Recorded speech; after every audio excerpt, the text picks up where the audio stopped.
بسم اللہ الرحمن الرحیم۔ حدیث نمبر 225 اور 226۔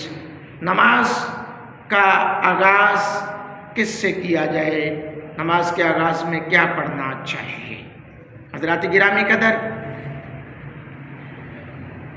حضرت ابو سعید خدری رضی اللہ تعالیٰ عنہ بیان کرتے ہیں، نبی اکرم صلی اللہ علیہ وآلہ وصحبہ وسلم رات کے وقت جب نماز پڑھنے کے لیے کھڑے ہوتے تو آپ تکبیر کہتے اور یہ پڑھتے، سبحانک اللہم وبحمدک وتبارک اسمک وتعالی جدک ولا الہ غیرک، ثم یقول اللہ اکبر، ثم یقول اعوذ باللہ من الشیطان الرجیم، یہ پڑھتے بسم اللہ الرحمن الرحیم من ہمزاتی ونفختی ونفسی۔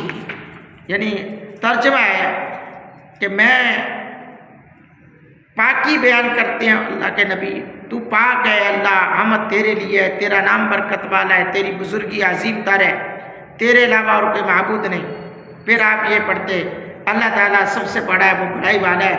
پھر آپ یہ پڑھتے میں سننے والے، علم رکھنے والے اللہ تعالیٰ کی پناہ میں مانگتا ہوں مردود شیطان کی شر سے، اس کے تکبر اور وسوسے اور جادو سے پناہ مانگتا ہوں۔ اگلی حدیث اما عائشہ صدیقہ رضی اللہ تعالیٰ عنہ بیان کرتی ہیں، نبی اکرم صلی اللہ علیہ وسلم جب نماز کا آغاز کرتے تو آپ یہ پڑھتے، سبحانک اللہم وبحمدک وتبارک اسمک وتعالی جدک ولا الہ غیرک، یہاں تک پڑھتے۔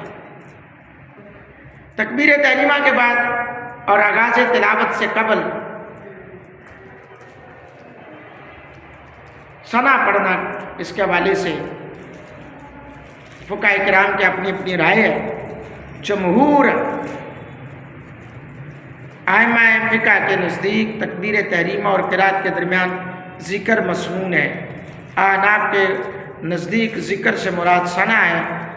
انہوں نے حضرت اما عائشہ صدیقہ رضی اللہ تعالیٰ عنہ کی حدیث کی دلیل لی ہے کہ آپ فرماتی ہیں کہ حضور سبحانک اللہم وبحمدک وتبارک اسمک وتعالی جدک ولا الہ غیرک، اعوذ باللہ من الشیطان الرجیم، بسم اللہ الرحمن الرحیم پڑھ کر آگے نماز سورۃ الفاتحہ کا حضور آغاز فرمایا کرتے تھے۔